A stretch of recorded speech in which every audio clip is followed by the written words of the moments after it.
The strategy was clear: cut China off from advanced Nvidia chips to preserve American leadership in artificial intelligence.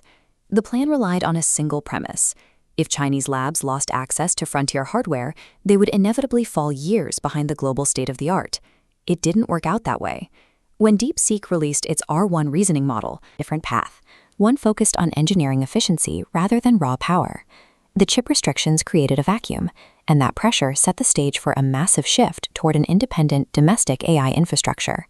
For Chinese AI labs, the physical constraints were a constant pressure. Without top-tier computing power, every training run was an exercise in extreme conservation.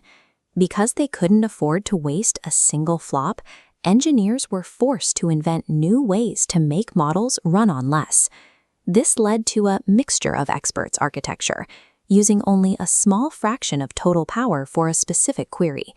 Instead of activating all 671 billion parameters for every prompt, the model selects only the most relevant nodes and dims the rest.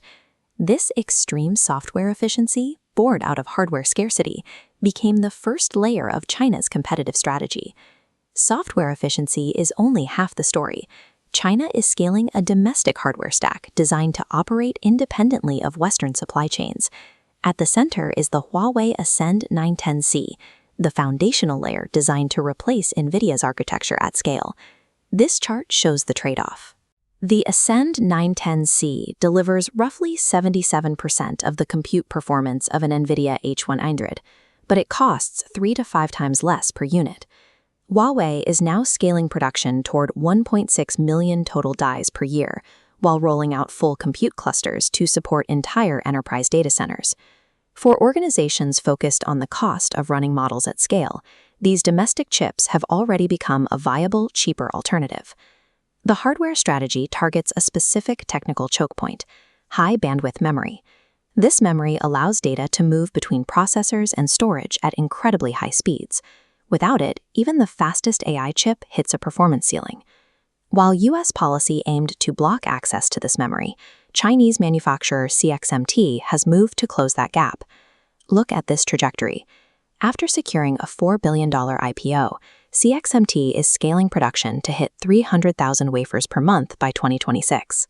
While manufacturing hurdles in areas like lithography remain, domestic mass production of HBM means one of the most targeted memory bottlenecks is losing its leverage.